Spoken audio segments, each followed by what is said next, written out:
नमस्कार, आपके साथ मैं हूं जोहम रबा और आप देख रहे हैं यूपी की बात। नोएडा विकास प्राधिकरण में भ्रष्टाचार इस कदर हावी है कि प्राधिकरण में हुए भ्रष्टाचार के चर्चे आम हो गए हैं।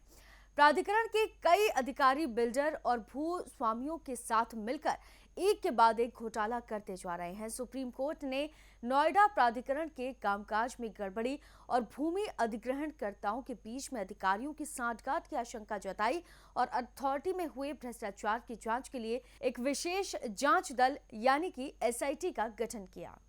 सुप्रीम कोर्ट ने एसआईटी को कई बिंदुओं पर जांच करने के निर्देश दिए हैं, जिसमें एसआईटी ये जांच करेगी कि क्या नोएडा अथॉरिटी के अधिकारियों ने भूस्वामियों को अतिरिक्त मुआवजा दिया, क्या नोएडा अथॉरिटी के सभी कामकाज में पारदर्शिता, निष्पक्षता और जनहित के प्रति प्रतिबद्धता का अभाव है। जस्टिस सूर्यकांत और जस्टिस एन.के. सिंह की पीठ ने नोएडा के विधि सलाहकार और कानूनी अधिकारी द्वारा भ्रष्टाचार के एक मामले में दायर अग्रिम जमानत की मांग वाली याचिका पर विचार करते हुए यह आदेश पारित किया। यह मामला इस आरोप पर दर्ज किया गया था कि कुछ भूस्वामियों को उनके कानूनी अधिकार से कहीं अधिक मुआवजा दिया गया था। पीठ ने एसआईटी के लिए दूसरे राज्यों से आने वाले यूपी कैडर के 3 वरिष्ठ आईपीएस अधिकारियों को चुना, जिसमें अतिरिक्त डीजीपी एसबी शिरोडकर, सीबीसीआईडी के आईजी एम राजेश पिराव और डीआईजी हेमंत कुटियाल को एसआईटी में शामिल किया गया।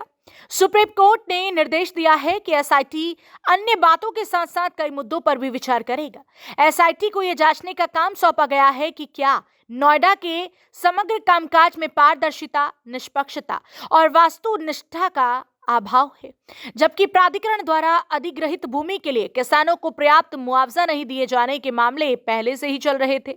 वहीं अब पता चला है कि ऐसे 20 मामले हैं जिनमें कुछ लोगों को अतिरिक्त मुआवजा दिए जाने की शिकायतें दर्ज की गई। यूपी पुलिस ने ऐसे 12 मामलों में एफआईआर दर्ज की है। सुप्रीम कोर्ट की बेंच ने कहा कि एसआईटी इस बात की जांच करेगी कि क्या भुगतान किए गए मुआवजे की राशि वाजिब राशि से अधिक थी। अगर ऐसा है तो इसके लिए जिम्मेदार अधिकारी और कर्मचारी कौन है। बेंच ने कहा कि एसआईटी जांच के दौरान उठने वाले किसी भी संबंधित मुद्दों की जांच करने के लिए स्वतंत्र है। इसके साथ ही बेंच ने आदेश दिया कि एसआईटी 2 महीने के भीतर कोर्ट को रिपोर्ट सौंपे। कानूनी अधिकारी की जमानत याचिका के संबंध में न्यायालय ने कहा कि उसे पहले ही अंतरिम संरक्षण दिया जा चुका है और वो जांच में शामिल हो गया है। वहीं न्यायालय ने भी ये स्पष्ट किया है कि न्यायालय की अनुमति के बिना किसानों के खिलाफ कोई भी बलपूर्वक कार्रवाई नहीं की जानी चाहिए। यूपी के बाद समय समय पर नोएडा अथॉरिटी में हो रहे भ्रष्टाचार पर सवाल उठाता रहा है, लेकिन अधिकारियों की नींद नहीं खुली।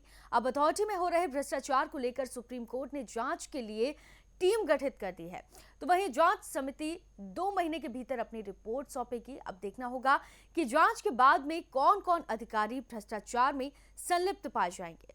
फिलहाल के लिए इस खबर में सिर्फ इतना ही। आप देखते रहिए यूपी की बात।